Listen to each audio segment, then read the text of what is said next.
Okay, ladies and gentlemen, welcome to Judiciary Committee meeting. I think Senator Tippins and Senator Walker both are in committee meetings elsewhere. So Senator Hatchett, we're ready for you on SB 185. And if you would, tell us what LC number you're working off of, please, sir. Thank you, Mr. Chairman. I'll get that LC number to you right now. This is Senate Bill 185, LC number LC 431892. This is a bill that, Mr. Chairman, you've actually kind of greased the tracks for this bill, being a co-author last year. And I know it was held up in the Senate, but we've watered it down just a little bit and got some, this is a compromise bill with the Department of Revenue. And I think with your help, we'll be able to get it passed over in the House. Well, we won't hold that against you because you held it up in the Senate. So. I appreciate that. But what this bill does, it's taxpayer fairness. As you're aware, in Georgia, if a taxpayer brings a challenge in front of a tax tribunal, if there's an ambiguous statute, they automatically defer to the Department of Regulation's interpretation of that statute. And that's Chevron deference. And then if there's further ambiguities, they allow it, they go to sub-regulatory deference, which is the department's basically their interpretation of a regulation or something below a statute. So basically it's letting them kind of set the rules. And what this does is obviously that's puts a taxpayer at an unfair advantage. This levels the playing field. And so that's why this is a taxpayer fairness bill that will be good for all Georgians. If you have any questions, I'm happy to answer. Okay, who's number 10? Walensky, Mike Walensky. You wait. 16. 23. 14.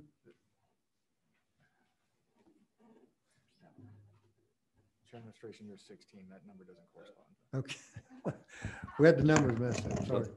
Representative Senator Hatchett, don't get back to the Senate and say we couldn't figure out the numbers here in committee today. We're not typically in this room. Well, I want to thank you for bringing the bill, Senator. Appreciate your work on this. And I'm somewhat familiar with this issue from sitting through Representative Jones' presentation in committee last year. I was just looking at some of the differences maybe between your bill and the one that came out of the House last year. It looks like there's some additional language, lines 45 to 47, that accepts such requirement. And then we just see that again, line 58, 60, and 68 and 70, 79, 81. Can you just talk about that addition that was added on as opposed to last year? Yeah, that's a great question. And with the chairman's permission, I've got with me some help. The expert in this area of law, Jonathan. If that's, can I get his help to answer that question? Yes, sir. Thank you. Yeah, hi, good afternoon. Happy to help answer that question. I'm Jonathan Feldman with the law firm Evershed Sutherland, and on here on behalf of the Metro Atlanta Chamber. The legislation last year would have eliminated all deference to interpretations of ambiguous provisions by the Department of Revenue. This current bill, although it has additional language, it actually takes away part of what was in there last year. This current bill aligns with what's happening at the federal level, where in 2019, the IRS and Treasury came out and said they would no longer request and ask for deference to sub-regulatory interpretations by the IRS, and this bill aligns with that. So what it does is, if the Department of Revenue promulgates a regulation that goes through the Administrative Procedures Act process, deference to that is not changed from the way that it currently is. What this bill does, it eliminates all deference that's sub-regulatory. So everything that's not through a formal regulation, there's no more deference to the Department of Revenue, but it retains the current standard to a interpretation that's gone through the formal Administrative Procedures Act process. Jonathan, it's great to see you again. I know we had a chance to work on an IRC update. Still have nightmares thinking about trying to explain that bill in committee. So you helped me through that, and it's great to see you. Appreciate your work.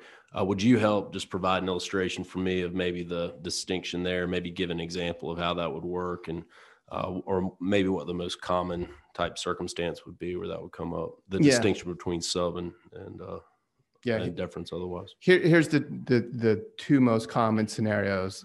Legislature passes an exemption, and to the best of their ability makes it very clear, but down the road there's a fact situation where the language in the exemption is ambiguous on how it applies.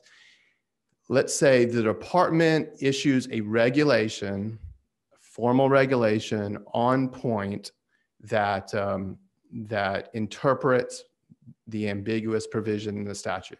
So departments issued a formal regulation. That formal regulation would retain the current deference that it has today. But let's say that they issue a regulation, but the regulation itself has ambiguous provisions. An department puts out a bulletin or a revenue ruling, or it just has an unwritten, unpublished position on how it interprets its regulation. That would be sub-regulatory. It hasn't gone through the regulatory process. It would get no deference. Thank you. Okay, any other questions for this witness? 10. Mr. Walensky. Thank you, Chair. Is it not true that I'm always proud when I have a constituent who's the smartest person in the room give testimony? The gentleman knows for which he speaks.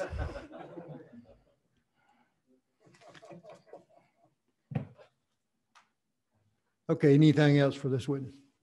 Nothing. I think Marshall Guest, you're up to speak next, I think. Thank you, Mr. Chairman and members of the committee. I'll try to be brief here, but I just want to thank the subcommittee first for hearing this legislation, and the Judiciary Committee for moving this similar version of this bill through the process twice last year.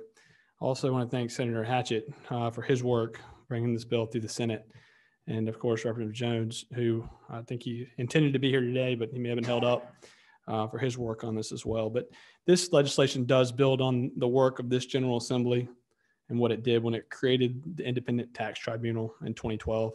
So given the judge who oversees that tribunal additional latitude to make the decisions necessary to hear the facts between the taxpayer and the department would be welcomed. And I also want to acknowledge the Department of Revenue for what they did in allowing us to work together during the interim to craft this language that is amenable to the business community and to the Department of Revenue. So just want to acknowledge that, and thank you for the opportunity to chime in.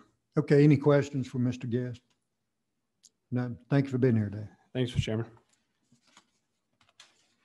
Okay, Senator Hatchett, anything else you want to add? Well, I just want to add, it's an honor to be here. This is my first presentation in front of a House committee, and just glad to be here. And thank you guys for your consideration. I ask for a favorable motion. I think it's a great bill. Thank you. Okay, any other discussion from the committee? That would be the time. Here, take a motion. We have a motion and a second. All in favor, say aye. Aye. All opposed? Thank you. Thank you very much. I appreciate it. Yes. Okay, Senator Tippins.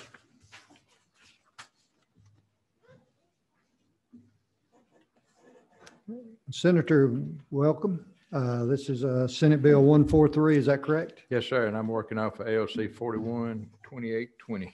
Yes, sir. Okay, go ahead. All right. Appreciate y'all hearing the bill this afternoon. This is probably the simplest bill you'll consider all year.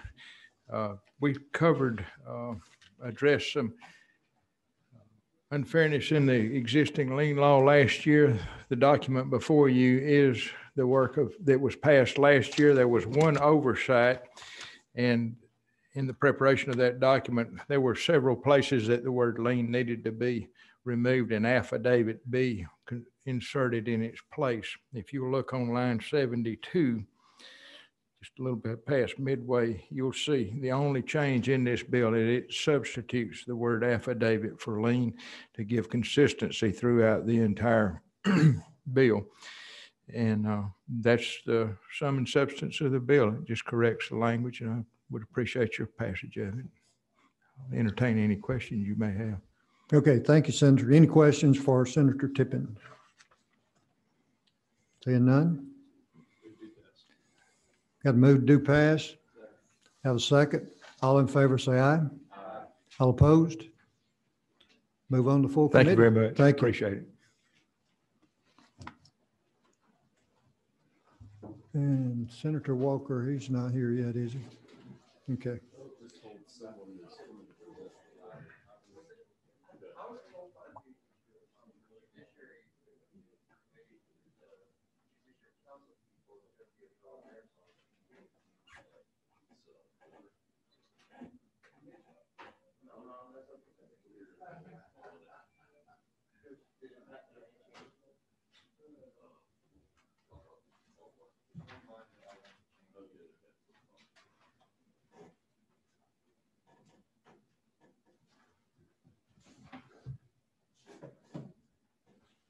All right, Mr. Chairman, thank you. I am standing in for Senator Walker to present the bill.